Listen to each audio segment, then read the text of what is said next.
All right, guys, before we get into the episode, we have to shout out the sponsor. It is Diet Smoke, everybody. You probably know Diet Smoke as the premier source for THC products, and you would be correct. What you might not know is Diet Smoke has released a full lineup of new products over the last month, ranging from flower to 150 milligram gummies. They've got something for everyone. Join the Diet Smoke community and discover the buzz for you. Visit dietsmoke.com today and use code VIRZI20. That's VIRZI20 for $20 off your order and enjoy your journey to bliss. Diet Smoke, your partner in finding the perfect THC and mushroom products. Before we get started, we got to shout out our sponsor. It is Factor, everybody. Factor's delicious, ready-to-eat meals make eating better every day easy.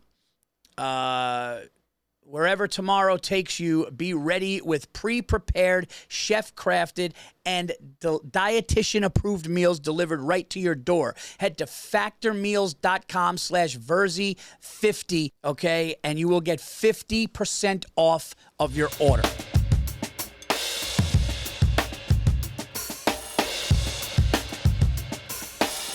What's up, everybody, and welcome back to the Virzi Effect podcast show.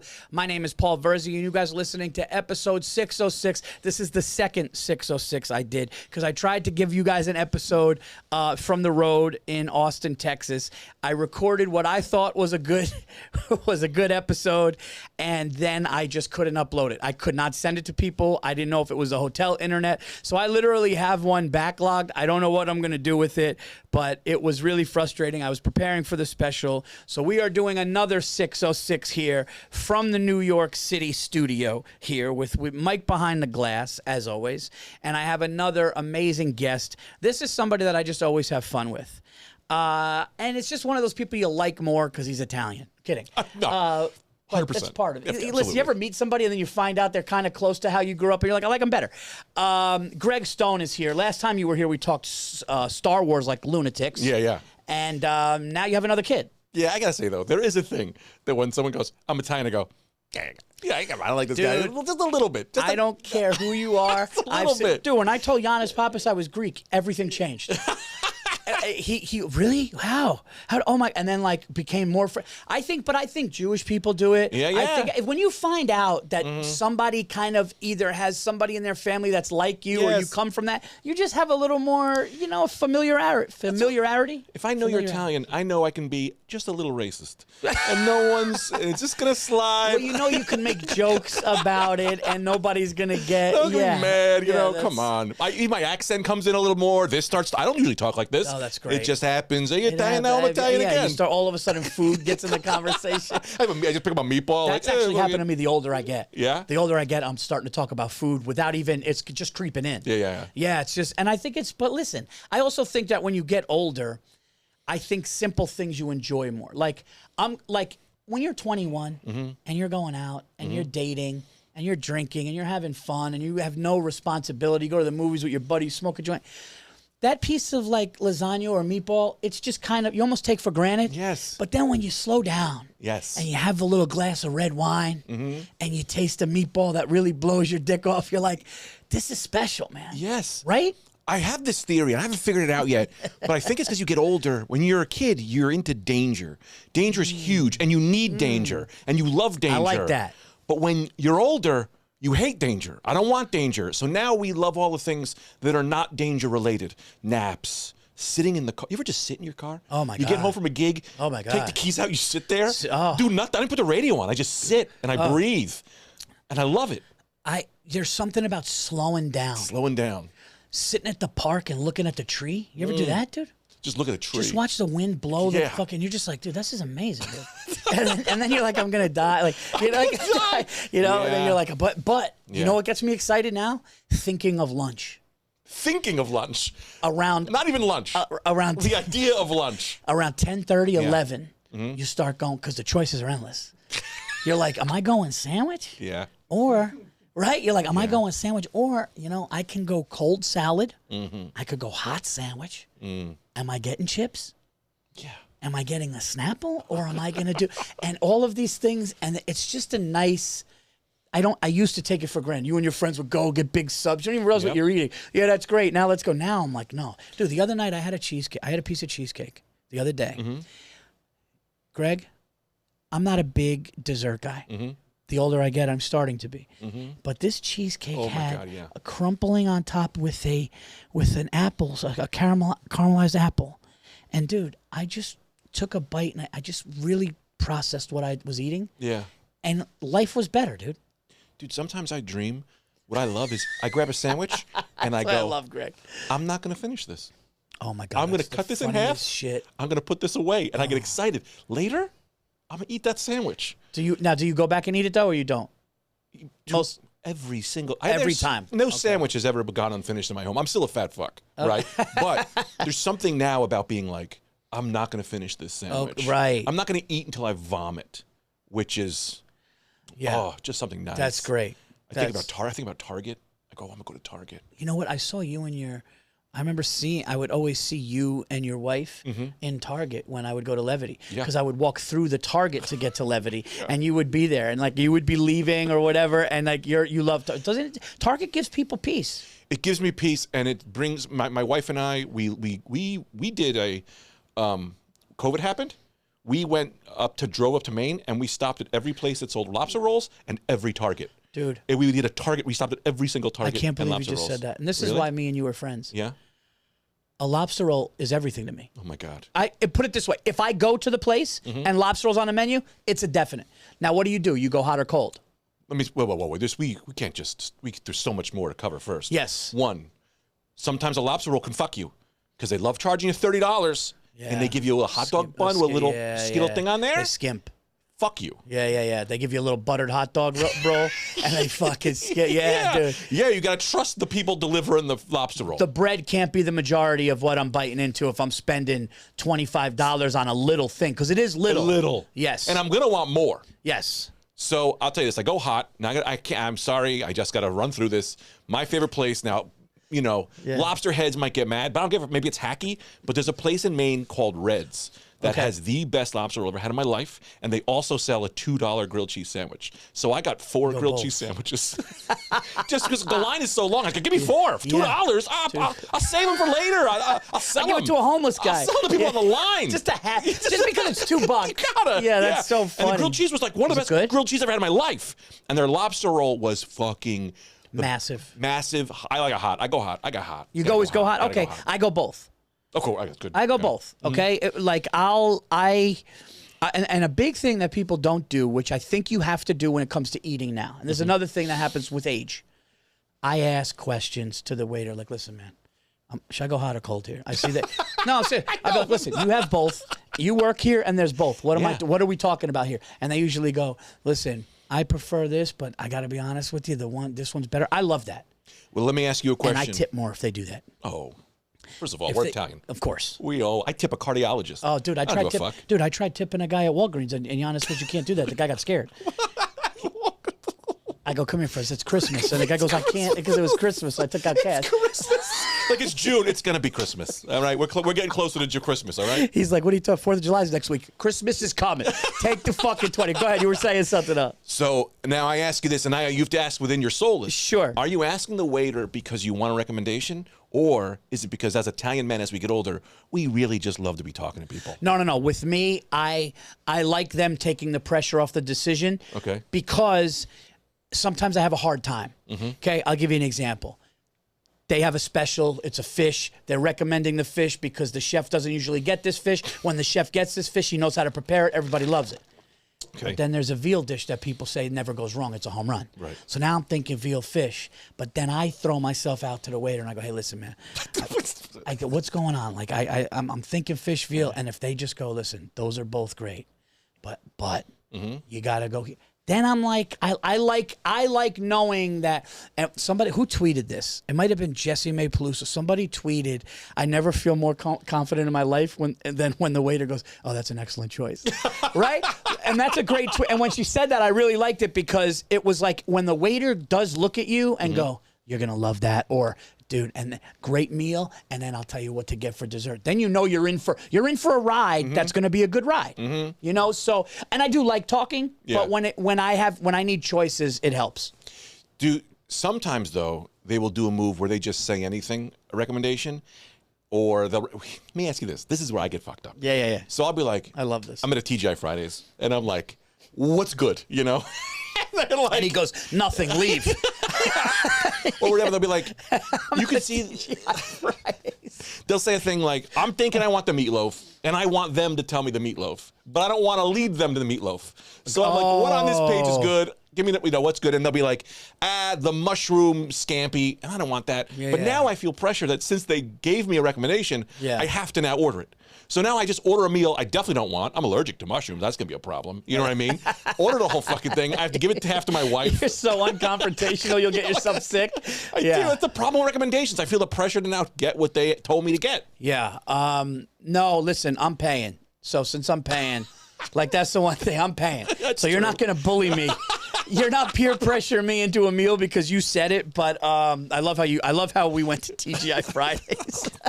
It's funny to me to be like, you know, I'll get the meatloaf and they go, you fucking prick. You fucking prick. You made me say words to you and you didn't even take it when I was listening. Yeah. Are you big now? Are you and your wife and kids big go out once a week people? Do you go to dinner or are you more home? Since we had kid too, we are now forced to be home. Okay, yeah. Because congratulations, by the way. Thanks. You know, this kid, I'm drowning, brother. Well, listen. I just want to tell you, well, you know, I was telling you off camera before, Giannis Pappas, my dear friend. I'm sure you know and love Giannis. Giannis is a good dude. He's got his second, and it changes everything. A buddy of mine, back in the day, one of my dear friends in high school, Kevin Martin, shout out to Kevin Martin, he said to me, he goes, 1 is 1 and 2 is a million. Yeah. And then I laughed, and he goes, no, Paul, look at me. 1 is 1, 2 is a million. I always get a little annoyed, and I don't mean to be disrespectful. No, be disrespectful. I don't mean to be disrespectful if this is your situation listening. But people with one kid annoy me when they start talking about parenting. Right. Okay, listen, it's great, but we were saying before, you get the kid's schedule, man. You know the kid is either going to take a 2 or 3 hour nap, get up hungry, do this. You know the habits of this kid because now you have a routine. That's minor leagues. When you get the second, you have now moved up into the major leagues of parenting. Right. Do you feel that way? Yeah, and I would argue that if you have 5, it's still easier because you don't care about your children anymore. Now you've moved to a place where you clearly have so many that who fucking gives a fuck. Yeah. Dude, the second one you do have, like, I remember the first time a nurse stuck a needle in my son, and he was the firstborn. Ooh. I envisioned me going from behind her and, like, putting her in a thing. Like, I envisioned that, like it was a movie Taken, where I'm just, like, I take the son, like, I inject her, she goes to sleep, I take him, we run out. With my daughter, I was like, oh, here she is. Right, it's just good. You know, and that's and I think that the kids take that on though too. What do you mean they take that on? The kids will take that on, so that's why they say the second is always a little more chill because they didn't feel the nerves of the parents. Right, that makes sense. You know, a nervous parent is the first kid. You're going to be a little more nervous. That you don't want to fuck it up. Yes. It's your first time. I don't know what to expect. Is he hot? Is she cold? Is it all that? Second one, you're like, I know what that is, and they feel that. Yeah. They're like, oh, my mom and dad are chill. But I'm worried though because I feel like the first one is also getting all the resources. The first one was like, man, it was like it's 2 people on one. I'm like, he cries. They go, let me look up what those tears mean. The second one, I'm like, leave him. He ain't dead. Look at him. No blood nowhere. Wait, what do you have? 2 boys? 2 boys. Oh wow. 2 fucking what are the Galvones. What are the names? Luke and Calvin. Calvin's the 2-year-old, and Luke is the Nice. the little one. Nice. Yeah. Two Galvones. But Luke is it's crazy. Luke is also in the 93rd percentile for height. Wow. He's like huge. And then Calvin, oh man, he's just starting. We just got to the place where we're having conversations. Like That's we awesome. talk now. Oh, it's the best. And like last night, middle of the night, I was man, this is just like a thing. This is even funny. This is just like beautiful. Dude. You know, I'm like, he'll do anything to not go to bed at night. You know, so I put him in and I go, all right, time for sleep. And he go, oh no, the change. Like he wants to get changed. I'm like, you don't have I'm not change you. I know you don't need a diaper. And then he goes, so we've been doing a thing where I play music and he that's air awesome. guitars, and he goes, guitar, right? So in the middle of the night, it was like 2 nights ago. I love how he's Spanish now. Oh, guitar. I'm trying to put him in the bed, and I'm like, all right, buddy, love you. See you in the morning. And then he goes, change. I go, no. And he goes, da-da. Oh, God. Guitar. Oh, yeah. It's like, Well, yeah, they he knows I want to jam. yes, it's like before somebody gets executed, they're like, let me just say this before you do this. Like, they just have to get whatever they can to get more time. Yes. You know, my kids used to be a big one with my kids was the story. Before, it's really funny. Yeah, One more before, story? yeah. Like, remember that guy? You know that video of the guy that is going to bungee jump in the chair? And he goes, "Let me say something. Let me say something." It's like before you do this, that's what they do. Yeah. But my kids were very big on, Dad, can you tell a story? Yeah. And I'd lay in bed next to them, and I would make up a story. Oh, I love that. And I would just be like, all right, one day there was a guy walking in the woods, and he hurt himself and he needed to get out of there, and a dragon came in. Yeah. And I would just do the best I could. Yeah. And they'd be like, what happened with the dragon? I'm like, the dragon flew away and then things worked out. He goes, where did they go? And now I'm like, dude, now I'm writing a book. Yeah. And now I'm writing a book. You But do a it's, sequel? Yeah. Oh, God. Then they want the prequels. Like, come on, man. and there were always times where I left going, dude, you didn't have your story A game. Yeah, of course. But then there were times where I'm like, dude, that could have been a movie. That was like really good. I was tired, so like my mind was going, but all they want is that extra time with you. Yeah. It's dude, it's the greatest thing ever, man. I'm so happy for you. And you didn't do a typical thing that a lot of comics do. And again, some people might get mad at this, but there are comics that want that life and they'll lie. And this is as real as I could be. They'll want that life, but they'll lie. They'll be like, I don't want that. I don't want this. Right. You know, I've heard, dude, yeah, I don't have kids. I don't have responsibility. I could go on vacation. And it's like, no, dude. You keep talking about this. Yeah. You keep talking about this. You kind of want this. It's just, to you, it's such an unbelievable obstacle, and it seems so hard for your career and where you're trying to go. Now, listen, if you genuinely don't want kids, Sure. then fine. But, like, don't lie to yourself, and don't let a beautiful life with a family that you really want, don't let your career, take you away from that. Right. And you were just like, no, you can 1,000% be as successful as somebody who doesn't have a family in comedy. And there's no doubt about that. I agree. And I have this thing, it's going to sound fucked up, and I don't want to offend, but I also think not having a kid, and I don't mean this in a bad way, is selfish. But that's okay. Yes. Because, like, when you have a kid, your life is no longer about you anymore. Yes. So that's why it's selfish. It's like you're living your life without a kid for yourself. Yeah. And enjoy. Do Yeah. that. Yes. Go, party. Wake up. Yeah. Walk outside. Smoke a doob. Do your life. Narcissistic pieces of shit. No, but It's okay to live that way. It is, and I actually have a friend who goes, listen, I don't want it to be not about me. I actually had a friend say, if there's a kid, it's not about me anymore. If there's a kid, now my girl or my wife is going to be about them and not me, and I don't want to live that life. As much as that does seem a little narcissistic and selfish, which it is, I kind of respect the fact that at least they're going, I'm not going to bring a kid into the world and be a resentful piece of shit to my own child. But I don't think selfish in the way I'm saying it there is a bad thing. I know what you mean. And I want to say this too, is like, I'm not a religious person at Right. all. So it totally made me understand religion.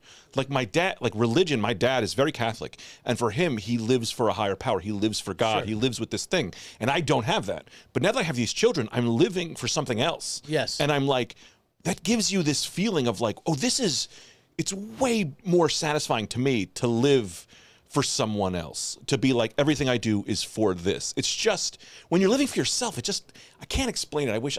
It's just not as like satisfying as like a shitty way, but like what happens is, and I think, and again, we were talking earlier, not to make this some old man shit, but when you do, when you do live for someone else, like when you come home and your kids are like, hey, Dad, are we going to go out and eat, or I want to hang out and play and do that.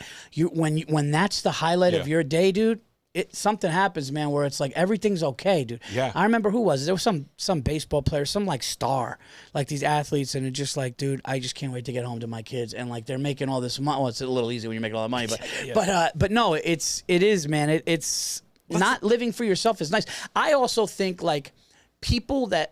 This is how you know somebody is a good person. Yeah. People that like to give gifts. Right? Oh, yeah. Right? I've learned that I'm kind of not a piece of shit because I love nothing more Listen, getting a gift is great, but giving a gift and seeing somebody be like, "Oh my God," I'm like, "That's awesome." But you're also a comedian.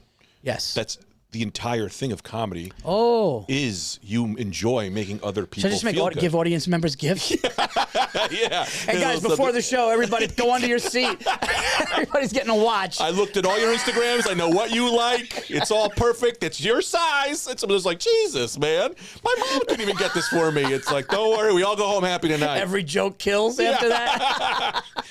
Dude, and I'm going to say this, and this is going to be me being vulnerable, but it's a weird position that I'm coming to, is that like currently right now, I'm broke.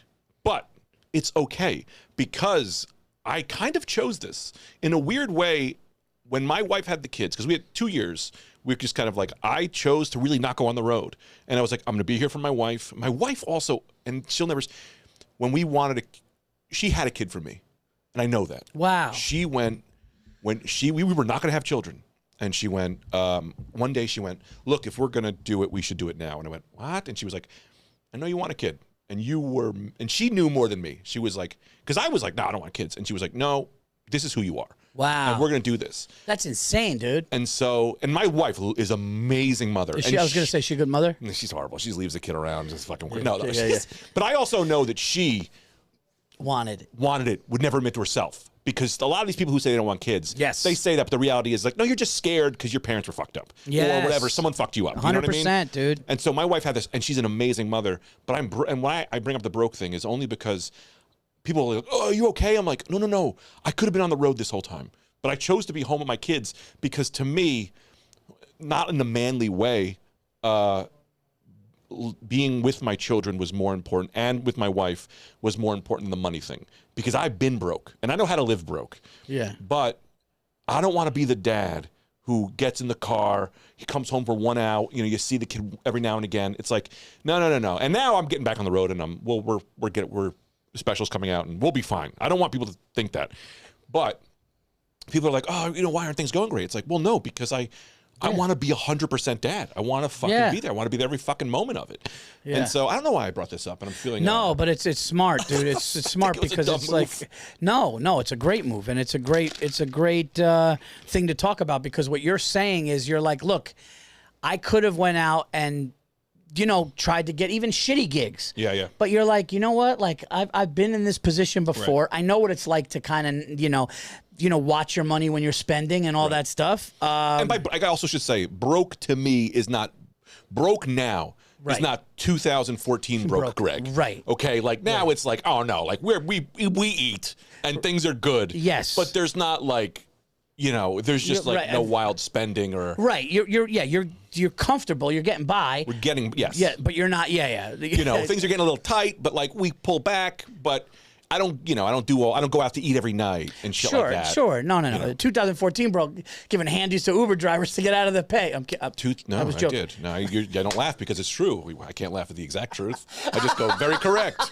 The Uber driver hand job was a very good move. I go, well, I could tip you, or how about a hand job? All right, guys, before we continue with this episode, we got to shout out our great sponsor, Diet Smoke. We'd like to welcome back our old friends from Diet Smoke. You probably know Diet Smoke as the premier source for THC products, and you would be correct. Before I keep going, the team at Diet Smoke shipped me a variety of their products, including new strawberry sky gummies, and I've been loving the effects. I really have, dude. They're awesome. Genuinely look forward to them at the end of the day. What's nice is I come home, I kind of relax, and then when I kind of want to wind down, either put on the TV or just chill out, I take one of these, and they're awesome, dude. It's great quality. It's a great high, and it's at your level. Whether you want something strong to unwind, a boost of energy to keep you going, or a lighter option for a mellow high, Diet Smoke is for you. They understand everyone is different, which is why they're dedicated to helping you find the right match. Their customer service team will be by your side, guiding you along the way. Join Diet Smoke community and discover the buzz for you. All you have to do, if you listen to the show, you visit dietsmoke.com today and use code VIRZI20. That's Virzi, VIRZI20. You will get $20 off your order and enjoy your journey to bliss. Diet Smoke, your partner in finding the perfect THC and mushroom products. Dietsmoke.com, bonus code Virzi20. All right, guys, before we continue on with this episode, we got to shout out Factor, everybody. Factor's delicious, ready-to-eat meals. Makes eating better every day easy. Wherever tomorrow takes you, be ready with pre-prepared, chef-crafted, and dietitian-approved meals delivered right to your door. You'll have over 35 different options a week to choose from, including keto, calorie smart, vegan, and veggie, and more. And there's more to enjoy with over 55 nutrition pack add-ons that help make your weekly meal prepared even more delicious. What are you waiting for? Get started today and have a feel-good week of meals ready to go. 2-minute meals. Fuel up faster with Factor's restaurant quality meals that are ready to heat and eat wherever you are. Snacks, smoothies, and more. Discovered a wide variety of easy options for the entire day, like breakfast, midday bites, and more. Sign up and save. We've done the math. Factor is less expensive than takeout, and every meal is dietitian approved to be nutritious and delicious. I use it, dude. I'm not going to lie. Me and my family love this. It is 2 minutes in the microwave, and I'm not joking. It's restaurant quality.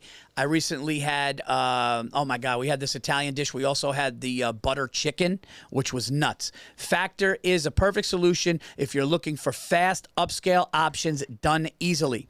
Flexible for your schedule. Get as much or as little as you need by choosing 6 to 18 meals per week. Plus, you can pause and reschedule your deliveries anytime. No prep. No mess meals. Factor meals are 100% ready to heat and eat. So there's no prepping, cooking, or cleanup needed. Head to factormeals.com/Virzi50 and use code Virzi50, everybody, and you are going to get 50% off these awesome quick meals that are such good quality and delicious. That's code Virzi50 at factormeals.com. To get 50% off. No, dude, that's awesome, man, and you're gonna look back. This I know. Yeah. You're gonna look back when your kids when your boys are older. You're gonna look back and go, "Fuck, I did it right, man." Yeah. You know, and also know this too: 2 to fucking whatever 7 months, 2 years old and 7 months.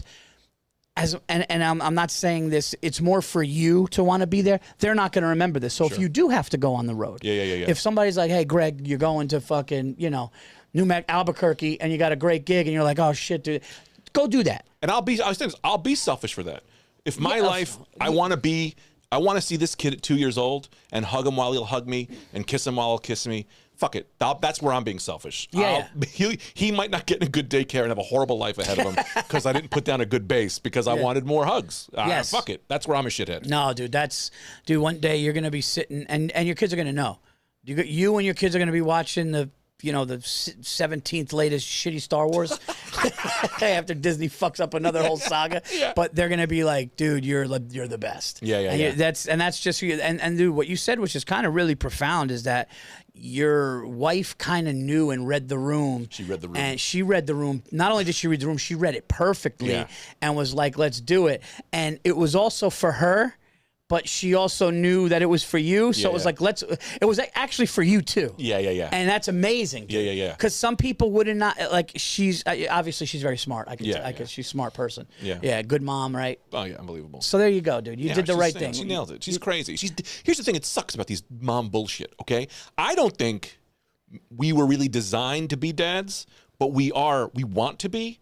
If that makes sense, but where she just wakes up, it's like LeBron James playing a high school. Yeah. As a woman, she is naturally unbelievable at being a mom. Right. And we were supposed to be fighters and hunters and all this shit. And I'm trying to be a mom. I wake up every morning running. I'm like, I gotta get to this, I gotta do that. And I'm trying. And where she just is like, all right, here's his lunch, he's gonna eat this, blah, blah, blah. And I'm like, how the fuck are you they're nailing this? They're stronger and better.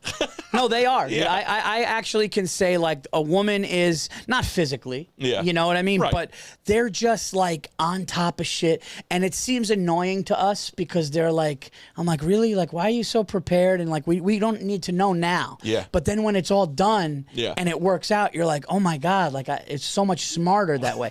Because like you said, like a lion has the cubs and then goes out and is a lion. Yeah, yeah. And you know, Yeah. But we're just like lions on a couch. Yeah. Yeah. Like, we don't have to go anywhere. Yeah. We're just, Yeah. you know? No, and I feel like this is gonna sound like a really hacky joke, but I feel like a white guy playing basketball, where I feel like naturally not as good. Right. This is offensive. No. No, it's This is a thing. No, it's But, you know, also want to say this, one other thing. I don't know if I said this last time, but I don't know why I think of this with you, is that I grew up, I'm not a sports guy, but when I was living with James Manor and Anthony DeVito, they're big sports guys, and I loved watching sports with them. Yeah. I only love sports with other people, so Yeah. I'm going to watch sports with my kid. Oh, dude. And he's going to have no idea that I never watched sports before. Well, they're going to get you into it, and then you're going to be like, hey, guys, we're going to Yankee Stadium. Yeah. And they're going to go, holy shit. And then you're going to be the dad with the Yankee shirt on, loving it because of them. Oh, it's amazing. I'm so excited to be to watch basketball, to watch baseball. We're watching football. We're so doing what all of it. are you Knicks? I'm a Knicks guy, but I Good. couldn't tell you a guy on the Knicks. Right. But I love the idea of the Knicks. Right. You and like you're going to watch the Super Bowl with your kids. Yes. Yeah. I know this about the Knicks. If ever I'm talking to people about the Knicks, I always just say this. So funny. People talking to the Knicks, I just go, yeah, fuck Dolan.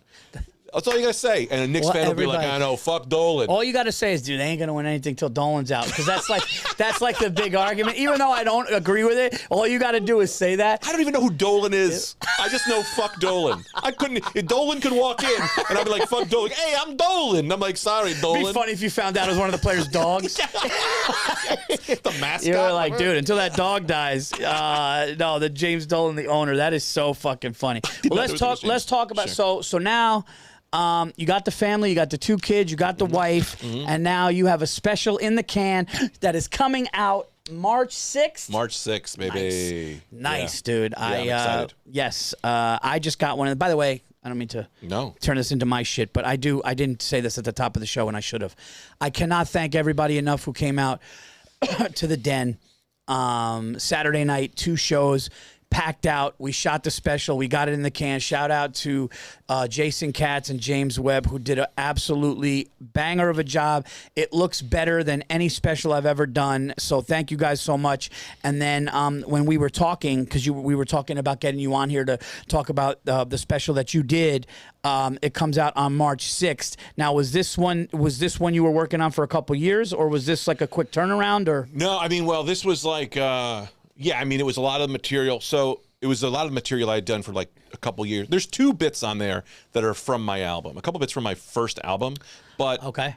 I talked to Greg Warren, and I was like, I have this, but my closer isn't great. He goes, no, this is your first special. He was like, this needs to be the best. He was like, put all your best material on it. Yes. So I have some jokes that if you listen to my album, that you whatever, but most of it's about having the kid, and that's all. Like, it's about having a kid, it's about sex and religion. Those are the 3 things I kind of cover. Yeah. No, and he's right, and Greg's a super funny guy from what I've seen of his stuff. But that's the thing. It's like it's your first one. Yeah. So the nice thing is when it's your first special, you kind of have this arsenal of all of your top hits that have not been recorded out there, or actually recorded out there properly the right way. Yeah. Now you package it into a special, which means you could just unload the gun with your best shit, which is fucking great. Yeah. And then you chop it up and it's out there for everybody. It's amazing. Did you feel it when you were done? Did you feel like you got it the way you wanted to get it? So the first one, so I didn't give a fuck, which was great. Yeah, of course. Because I was in the middle of, my wife was pregnant with my second kid.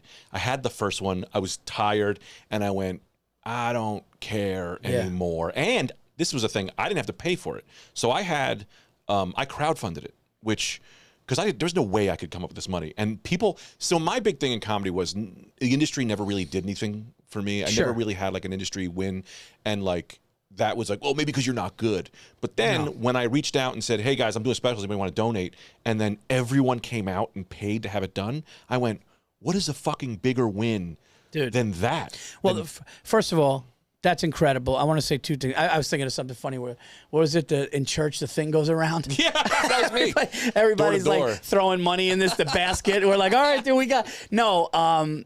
But the idea and what a sad thing is, it's a sad thing for people that aren't confident in themselves. And listen, as comedians, we all have our insecurities. Yeah. We all have our vulnerabilities. And we'll always be that. And I've seen that at every level. Yeah. I'm talking about the highest of the highest, down to an open micer, everything in between. We all have our insecurities and stuff. But one sad thing is when people think that if you don't get a win from industry, or if somebody in the industry or a gatekeeper says to you some shit like, hey man, no, not this time, but keep going, you start thinking your self-worth and your funny is not up to par. When that is not, because I have seen people go through that, and then I've seen them get something, and then all of those same people are like, they all come. You motherfucker! Adrian, happened to you? Yeah, yes. Dude, like, nobody gave a fuck about. Touched you forever. Nobody fucking gave a shit about me for, I would say, 14 years of my career. 14 years. So long. And like, listen, I would get stuff, and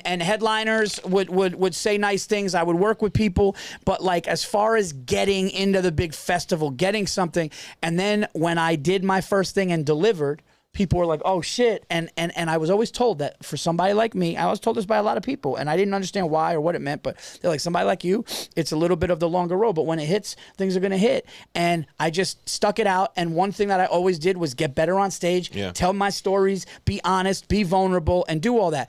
But you don't need gatekeepers now, which is amazing. Yeah. So like, nobody giving you money. And here's the other thing, and here is the best proof of this right now. And I don't want to shit on any platform or anything like that, but if you notice right now, and this is not shitting on anybody in this situation, but if you notice right now, if you have 1 million TikTok followers, which I don't, but if you have that, and if you have, and you don't have to be doing comedy very long, but if you have this unbelievable social media empire following, things are going to happen. That to me is a relief instead of a stress. Normally, that's a relief to me because I know what I'm doing it for. Right. Do you understand? Right. I'm doing it for putting out quality shit and making sure everything that I put out is better than the last. Now, granted, I'm building my social media, and I want to build my social media. It's definitely a priority now, more than it ever was before. Right. But when I see people with 1 million followers who might not be ready yet, getting shit, that should be a very good indication to somebody that's serious about getting better at their craft and what they want to do. That's how I look at it. I don't look at it like, oh, well, I could stay mediocre, but let's just get followers, because you can't sustain that. Right. That's a one-time around. Right. That's a one-time around. You go into that theater packed out, but how many times you got to hear that happened, and then after 15 minutes, people were like, oh, we'll stick to the YouTube channel. Right? Right. You know, that's what I'm saying. I'm not trying to shit on anybody saying that. But that's a thing that I look back and I go, thank God. Let me tell you this. If I got shit early in my career, I would be a monster. Yeah. Money would have fucked me up early. Man, the long road for me made me so much more like humble and like, oh my God, thinking. Oh my God, a narcissistic dictator, cokehead Greg Stone would have been the fucking great. Because you're such a nice, sweethearted guy, but you get everything early. You're just doing you're firing assistants every time. Oh, that's great. Me too. All of them. Everyone would have been. Anyone in my path would have been a problem. But I'm saying like that. But so I look back and go, no. Sometimes I think about the world and I go like, I don't.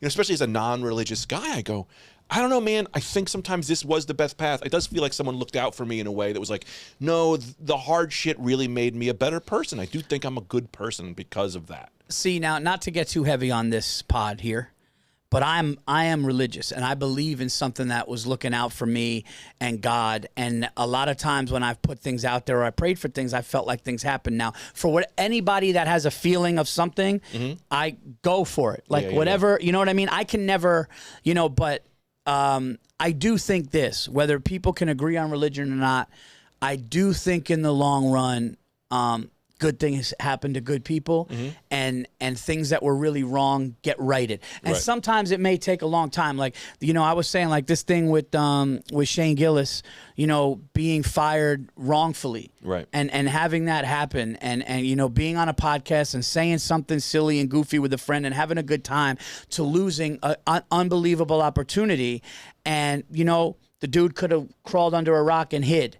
Right. But instead, he just went out there and did it, and people rallied behind him, only to come back and host that same show. For me, that's like, yeah, man, when something wrong and shitty happens, I feel like if you stay in the fight, dude, and I could almost get the chills saying this, like if you stay in it, man, and you believe in what you're doing, something good is going to happen. Like, unfortunately, people like, you know, Harvey Weinstein and people like that, they did it for years. They did bad shit, and it came and got them when they were older. That sucks. But like, I do believe that like good things do. Like, you're a good dude, man, and you decided to stay and be a dad and have 2 kids, and you don't want to miss anything. And now you're putting out a special, and you put out there, hey man, if you guys could help fund this, and they all came and did it, dude. That's a testament to you. That's dope, man. That's what I think. 2 things I want to say. One is I don't think Shane ever had a choice. Shane was never going to stop. Right. That guy is a comedian. Yes. That guy was like, yeah, well, he's just going to like, that guy wasn't going to go work at UPS. No. You watch that guy. The guy loves what he does. I mean, you know, he's one of, you know, I'd say one of us, but like he's a comic, yes. you know? Yes. And the second thing is that like, you know, what's funny is that since last time we talk, and you always say, don't worry, man, hold in, good things are going to happen. And I hate to say it, but it's like, man, good things happened. Yeah. I'm happy. Yeah. I have a fucking great family. I'm proud of the material I put out. Yep. You know what I mean? All I need to do is find money, just a lot of money, and I'll find it. You find it. You find it. You go somewhere, you can find it. That's fine. Yeah. I'm good. I'm not waiting for the fucking finish line.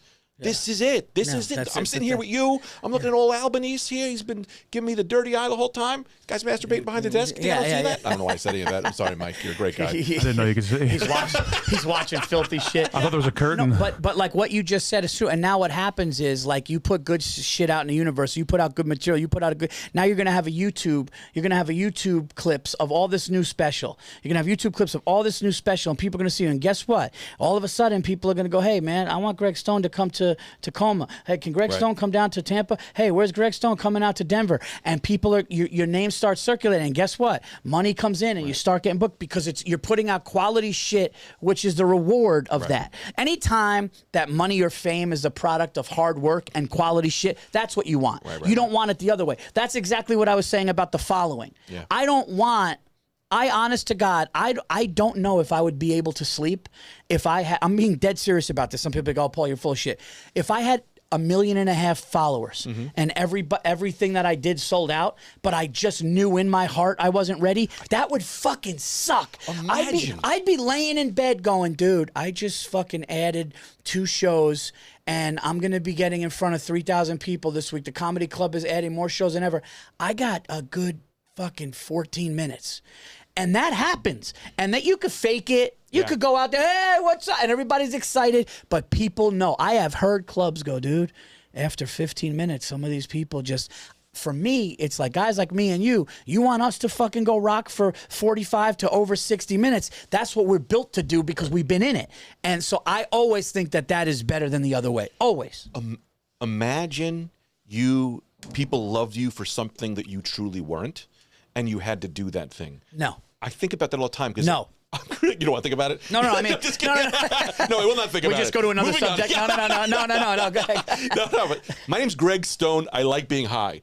The road of being Greg Stoned, where I'm the high comic, is a path I could have taken. Oh my God. But then you got to be high every day. Oh, I don't ever want to do that. Dude, if you were Greg Stoned and you just get like your merch was like tie-dyes with like you smoking a joint, that's exhausting. And you know what would happen? You would actually go to bed and you would start being depressed. I think that's what causes depression. Right. I think what causes depression is being in a cage that you can't get out of, and now you're trapped because that's the only way that maybe you can make money, or that's the only avenue, or now you got all these college kids that want to smoke weed with you, and that's your persona. That's a nightmare, dude. There's a lot of clean comics whom I love, and I think the ones I love are the ones who don't necessarily try to be clean, they just are.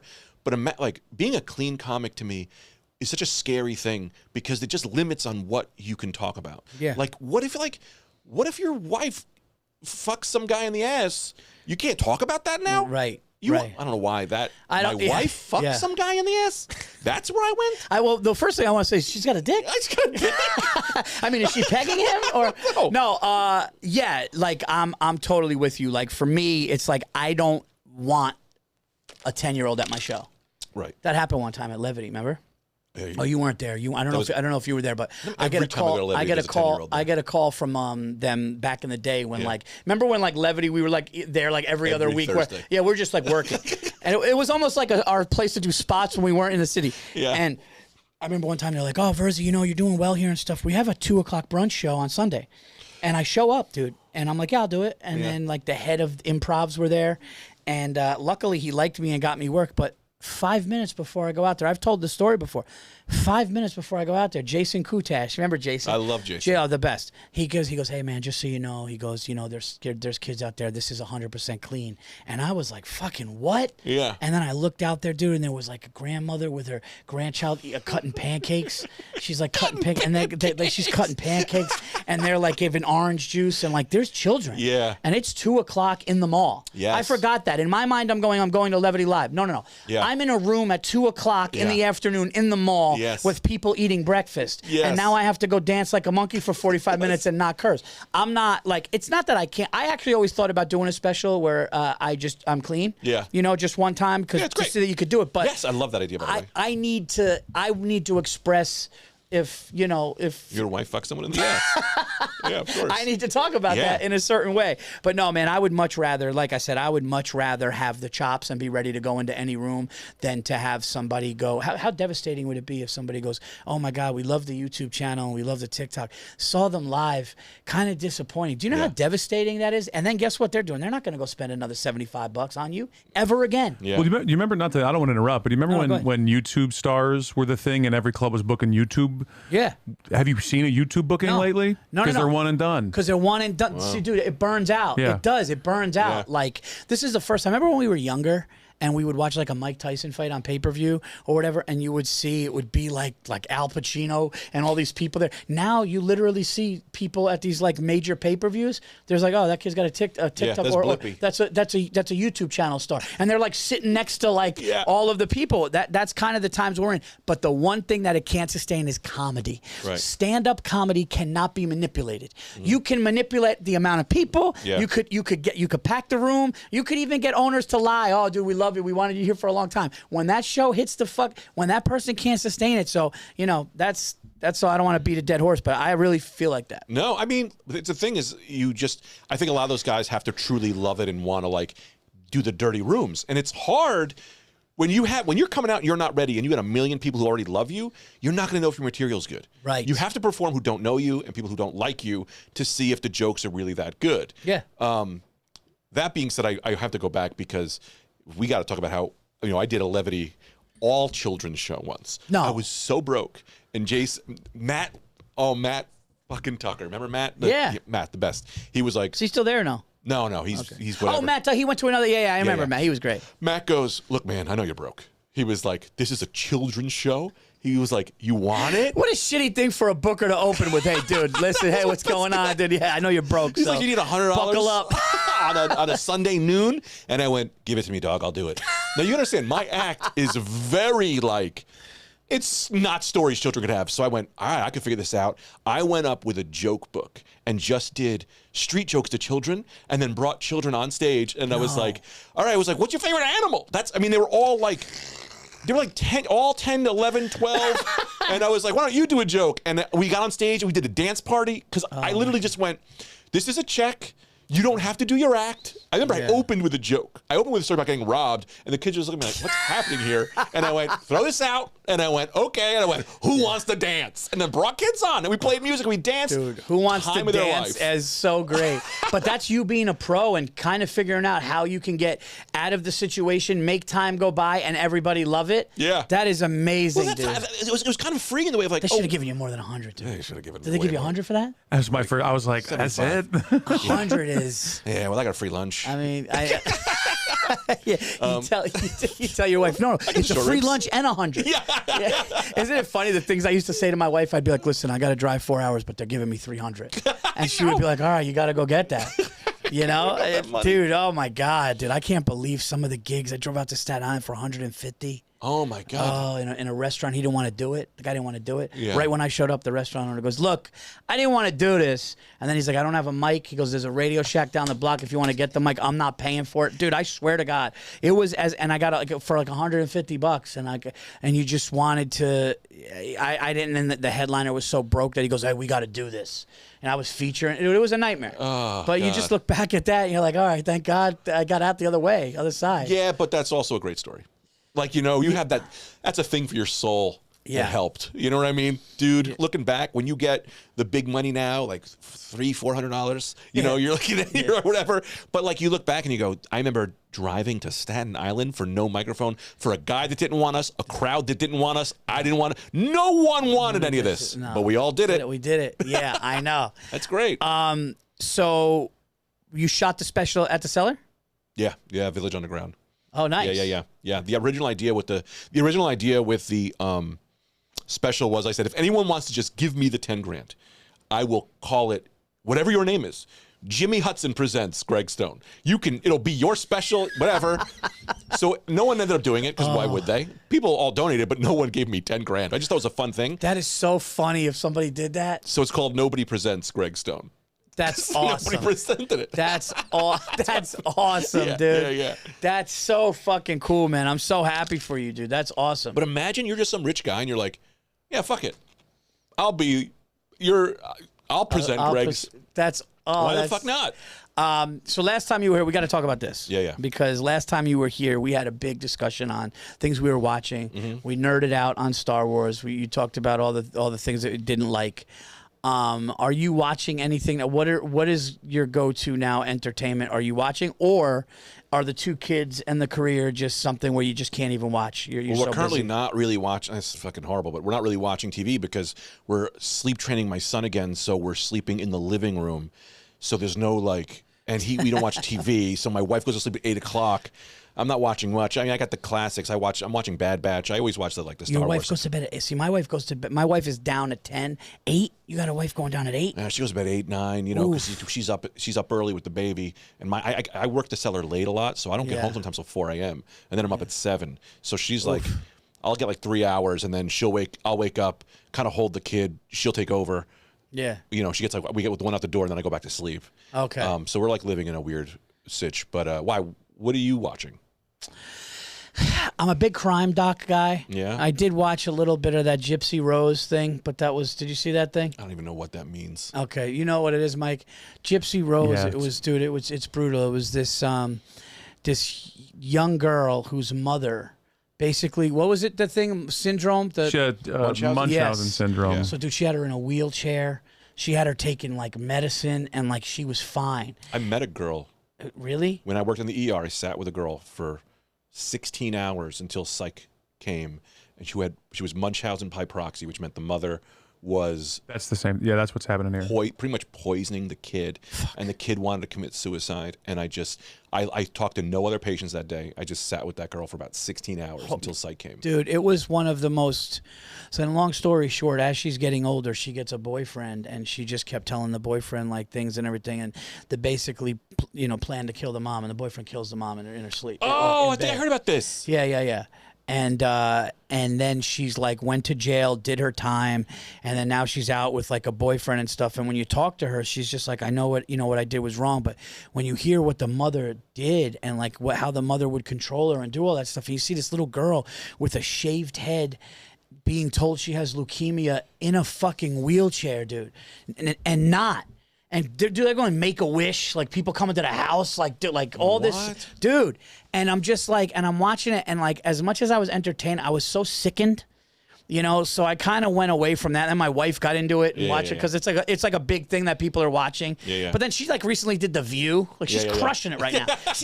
This is her, this is her Shane Gillis run. Dude, yeah, her agent is fucking crushing it for her. She's on The View. She's hosting SNL.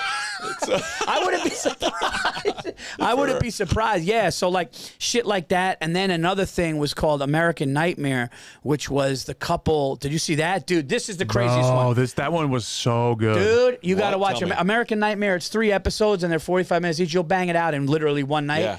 But dude, this couple's in bed. You'll bang it out an hour and a half, bro. Exact time. Yeah. No, it's 3. No, but you will. Like you're gonna go straight. What's it about? Yeah. They're like a couple is like laying in bed at night, and all of a sudden, like flashlights are in the bedroom. Everyone's going. The guy gets like duct taped, and they're like, "Stay here." They tell him he can't leave this. They tell him you can't leave this square in your thing, and I have cameras on, and if I see you doing anything, we're gonna kill her. And they take her, and dude, he's in an interrogation room, and like literally, they're just like, "Dude, we know you killed your girlfriend, dude. Why are you doing this?" And he's like, "What are you talking about?" They're like, "You called us 12 hours after she went missing. Like, what are you talking?" And like, dude, they paint this guy, and then, dude, what you find out what happens? Never happens in crime ever.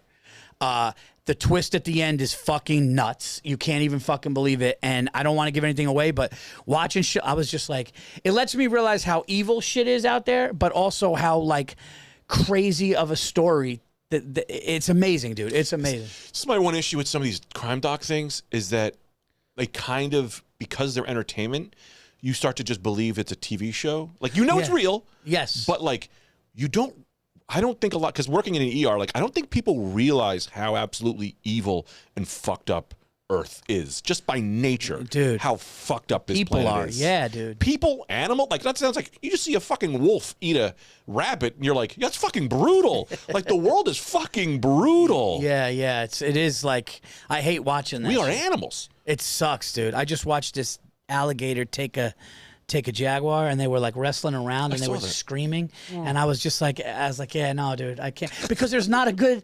sci-fi series. I want to watch a new, dude. Star Wars is ruined, man, or for a little bit, it's killing me. I need a new one. I got you one. Lover, Stalker, Killer on Netflix. I saw that one too. Did you? It's great. Yeah, Lover, Stalker, Killer. They're great. You know what I loved about that one is that the people that actually the event happened to are the recreators. They do the reenactments of their own thing, which is so weird and cool, man. Because you watch it and then you see the interview, like, oh, the guy's doing the thing. Dude, Lover, Stalker, Killer is that's another one. Crazy that's another one where you're watching it and you go like, what? We are amongst people that are so mentally sick. Yeah. Today. Yeah. Today, when you walked here, you were sitting there. We've probably all been in a Dunkin' Donuts or a Starbucks with somebody that has killed somebody. Right. How not like? Yes. And then lied. Yeah. Nothing is funnier though when they clearly did it and they talk to the interrogator and they're like, dude, I don't know what happened. You think you could kill somebody? What? Do you think you could kill somebody? I can only kill somebody if I would say like the movie A Time to Kill, with Samuel L. Jackson and Matthew McConaughey. His daughter gets raped and he has the opportunity. Did you ever see the guy on the payphone as the guy that molested his kid walk by in the airport? Oh, dude, it's all over. Yeah, it's pretty fucking wild. It's real. Oh no, you can see it. You can see the footage. I think it was like 1982 or early 80s. A guy, and they knew that the guy knew the guy. He took his son. Don't tell me what he did. No, he just captured his son, and he did sexual stuff with his son, all that. They arrest him. He's walking through the airport in cuffs, and as he's walking with the police in cuffs, you just see people on the payphone, and one of them is the father, and as soon as they walk by, he just comes out, puts a revolver to the guy's head, and shoots him dead right there, and he goes down. And he just was waiting. He timed it. He knew where they were coming. He had the gun in. There's no cell phones, or obviously at the time. He's just on the thing. He just turns, and he shoots the guy in the head. Like, how long jail did he get to, by the way? I need to know. No, he got brought, like, they let him out. Oh, thank God. It was I think it's like a great story. I think it's something where like he did like a little, but like everybody was just like knowing that and seeing that. Like I don't know. Like I'd lose sleep and be horrified if I took somebody's life. But if somebody did evil shit like that and I did, I think I'd probably need therapy, but I would still be able to at least rationalize and be like, no, man, that was like the therapist and I would go through how I took care of an evil situation instead of just, but I wouldn't do it over like a bad call at my son's basketball game. Bad call at my son's basketball game. You piece of shit, I always say I could do unemotional murder, which means if someone did some shit to my son, of course, I go, my emotions are now aside. This person needs to not be on this planet because he can do this to someone else. Yep. That to me is like this is a by the numbers murder. Like I'm not gonna if someone like hit my exactly if I'm in a basketball game and someone fouls my son. Yeah. No, that's a person made a mistake. But if it's like you're a problem for other people. Yes. I can take you out of here. Yes. And I won't feel bad about it. Like, no, because it's like a vigilante getting rid of evil. Yes. And you're like, look, and you would, if somebody said, Greg Stone, we have you on camera, you killed that pedophile who raped children, you would just go, yeah, I did. Yeah. Yeah, I did, and the world's a better place, and I'm willing to suffer the consequences for my actions. But I snapped, I couldn't handle it, and now he's gone. And and then that's dude. You ever see the guy? I forgot who it was, but he's like, where they get the dad of the daughter. They're like, there's some kind of pedophile situation, and he was like, Judge, can I just have like 10 minutes with him? And the judge is like, no, you can't. And he's like, but just give me like 10. No, actually, dude, he goes, can you just put me in a room with that demon or can you just with that monster for like a minute? And he goes, and then he charged him. Yeah. Is that the same guy? No, then he charged him. Yeah. Once the funny thing about that though, he literally asked politely 3 times, and when the judge gave the third no, you just see him waiting, and then he just runs, and then they kind of get him and they tackle him down. But yeah, dude, it's like when you love something that much, and they do something like that, it really is. I don't know if this makes it better. Is that their brains are? Does it make it better that their brains are? If their brains are looked at under a, I guess under a scan, there's a lobe that's like I believe either smaller or like. Does that make you feel better that somebody evil's brain is a clearly a different way, or does it make it worse? You have no idea how much I've thought about this. And I have it's a good question, right? It's a great question, and I think I have a great answer. That's why I say it's a non-emotional kill. Because the way I do this is I go, because you could rationalize a pedophile? Yeah. Yep. I don't hate a pedophile. That sounds crazy. I just think they can. Imagine we cut that clip. No, that's like no. For this episode, you're just like a pedophile. I don't hate a pedophile. Greg Stone, March 6th. And when I say, you need to let me keep talking. I need to finish this sentence. I'm so sorry. I know we're doing a great bit, but I'm like, please no. But like the way I look at it, it's not that I don't hate them, but I'm like, they just can't. I have empathy. You can have empathy for anyone. This is a person with a bad brain problem, and they just can't be on this planet anymore. That's right. And I'm sorry. So I'm like, look, you have a thing in your brain that makes you fucked. It makes you evil. It makes you evil. But that's why I hate the word evil, because evil allows you to stop there. There's no such thing as evil. Evil allows you to go, it's a magic word to go, oh, look, he's bad, it's evil. No. Right. This is a person, whatever they are is fucked up, that their wiring is bad. Yeah. Whatever. And it's not to say bad. It's wiring that allows you to hurt more people than help people. And for that I go, this isn't emotional. You just cannot be on this planet anymore. Right, because you can't, like, it's almost like a car that gets recalled. You can't recall humans. Yes. So they just need to go. They just need to go. In a yeah, dude, that's actually a... You can have empathy for these people, and that's what society now gets mad about. They go, I have empathy. I'm sorry you're in this situation. I'm sorry your brain is fucked. Yeah. But as it be, you can't be on this planet Dude, anymore. You ever see that scary guy? He just goes, they go, would you kill again? And he goes, yeah. And she goes, he goes, do you have the urge to kill me right now? And he was like, I could. And then she goes, it's lucky you're here. And he goes, yeah, I'm glad I'm here. Like the guy was basically Jason Voorhees. Wow. No, I'm not joking around. This was Jason Voorhees without the fucking hockey mask, literally talking to somebody going, I will go out and kill. Yeah. And if you think about that, that's how wild that is. Right. You know? And I think that the ultimate, and this is my big thing about religion, right? Because I love religion, even though I'm not religious. I think that it's like to love people who should not be loved. Doesn't mean you have to let them go. Doesn't mean you have to do those things. It means you go, you were fucked. Your brain is fucked. Yeah. I'm so sorry. Yeah. But you can't be in this society. Yes. You cannot. No. I always think about this, and you seem like a fun guy to talk to this about. Mike, you could jump in on this too. Do you think that with these evil people, there's some sort of sense of humor and laughing?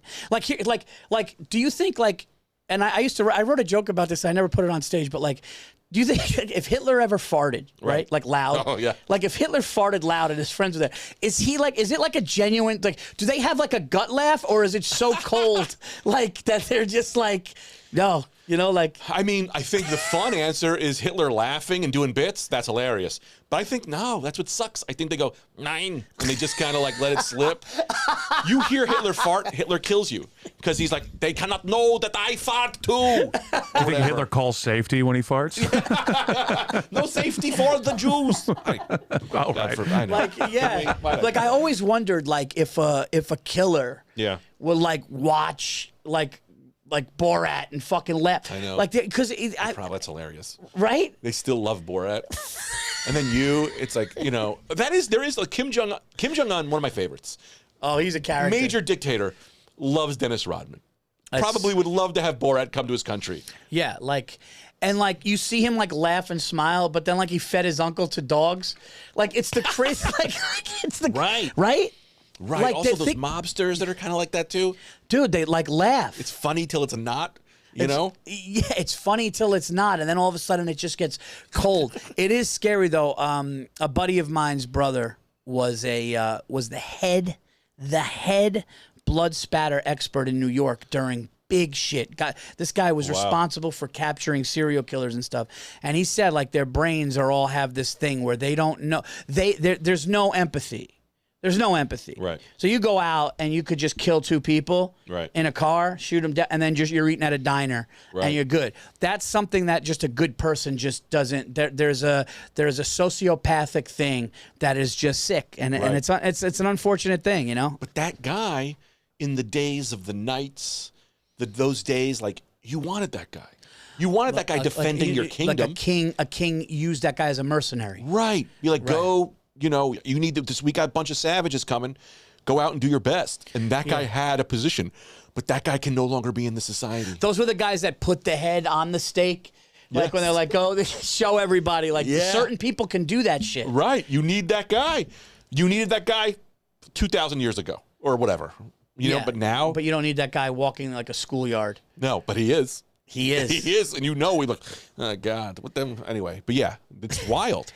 Nobody presents Greg Stone. Oh, boy. I'm happy for you, dude. And that's so cool that you kind of got your first one out the way you wanted to. Yeah. You know. You did 2 tapings? We did 2, and the first one was unbelievable. Yeah. Right? That's the best. And I was like, oh, I think we're good. Yep. And then the second one was so the first one was everyone who knew me came to that show, and the second one was sold out, but also just a lot of people who couldn't get into the normal Comedy Cellar and were also super drunk. So the second one, they were just kind of chatty, whatever, and it was still a great show, but the first one was oh, we got it, we're good. So now, did they told them on the second show what was happening though? Yeah. Okay. Yeah. No, you got to do 2. Yeah. And some comics like to do 2 in different nights. I don't. Yeah. I like to do. Well, I'm different though. Like some comics are different. Like my agent said to me, he's like, "Do you want to work the night before?" I made one mistake. Mm-hmm. The one mistake I made was I was in Austin, Texas the night before. I had a 4:30 a.m. pickup. I slept for 2 hours on the plane. Got to Chicago, slept for maybe 3 hours, half-ass sleep, 3 hours in my hotel, and then I just had to get up and it was showtime. Luckily, they said that it didn't show up at all. I was fine, but that was the thing. But some comics want the night before off. Mm-hmm. I do not. All 3 of my specials, I ran it the night before, and I also want to do 2 shows the same night. Some people want to do 1 and 1. I need to feel the first one. You know, okay, now we got it in the can. Now let's let our hair down a little bit in the second one and just go. I agree with this, by the way. Is great. Yeah. Especially the show the night before. Give me a show the night before because I just ran it. I'm fresh. I'm doing comedy. I was in Austin. I don't have all day to think about it. I did, and thanks to anybody who came out. I did the small room because I went out to do Segura's podcast. Mm-hmm. Shout out to Your Mom's House. I went out there. I did that, and while I was there, my agent, I go, "Can we get shows?" And Rogan's spot was they could give me spots, but spots aren't going to work. Right. I can't do a 12, 15-minute spot. Right. I don't, spots hurt the hour to me. Right. Spots hurt comedy to me. Because spots are good for, hey, I'm working on a couple of jokes, I'll go out and just to feel fresh. When I do a spot in the city, it's just to be up there talking some shit, but it's not helping my hour. Right.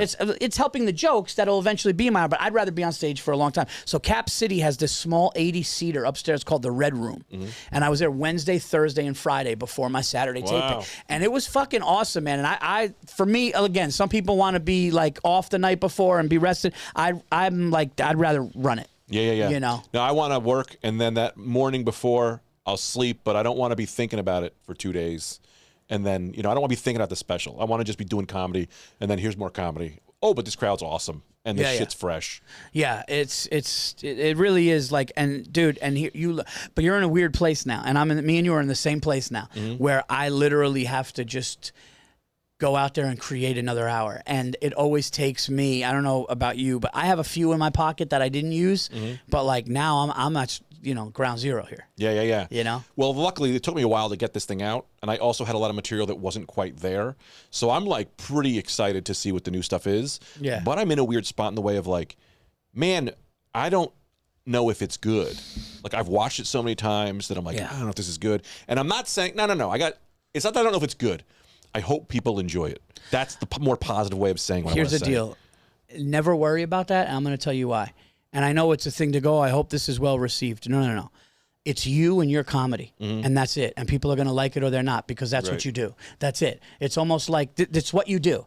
It's like it's your style, it's your sense of humor, and you are going to have people love it and come to you, and you may have people say, not for me, and it doesn't matter. Right. So never look at it like that. Plus, you see what's getting put out there right now. That's the thing. You know, you ever watch, dude, I was actually, hey, I won't mention any names, but I was watching something, and I was like, oh, I'm good. Yeah. You know, seriously, I'm like, oh, shit, that they put that out as a special? And that's not to be disrespectful, and it's not to shit on anybody who had an opportunity. You have to take your opportunities. But if things aren't ready or good and people are willing to put it out, I know that I'm just more prepared. That's just the truth. Right.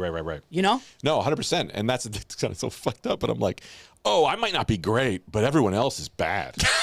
So a good special is going to look really. It's going to look really good. Oh, dude, so much shit I love right that, now. man. You're the best, dude. Oh, you got to come. We got to just do this more often. I love it. You're the best. You're the best. We have kids, or it's you know. Yeah. Where can people see? Where are you going to be at, man? Oh, I'll be at. When does this come out? Is it coming out before or after tomorrow March 6th? or today? Oh, okay. So I'll be in St. Louis this weekend, which will be the weekend of the first weekend in March. Was it the 29th to the 6th? Nice. St. Louis Funny Bone. I'll Nice. be there. And then aside from that, I do a show in Astoria, Grove 34. It's on the 22nd where I do this thing. Can I just tell you this real quick? Of course. So you don't drink. You're sober still, right? You're No, sober? I drink. You drink? Okay. Yeah. So I do a thing where I go to this. I'm not all the time. Yeah. I get very high at night, and then I write material, and then I don't look at it. And now I do this show once a month where I just bring that material on stage and I go, hey, guys, this is the things I wrote and never looked at. And then it's me kind of finding the material on stage as well as like trying to justify it. And also like, hey, man, some of this shit might be really crazy and fucked up, but it's stuff I wrote when I was high. So let's party. That's awesome. And I do that once a month now at Grove 34. The next one's on the 22nd of whatever the next month is. You are one of those comedians that I could truly say every time you're just so fun to watch.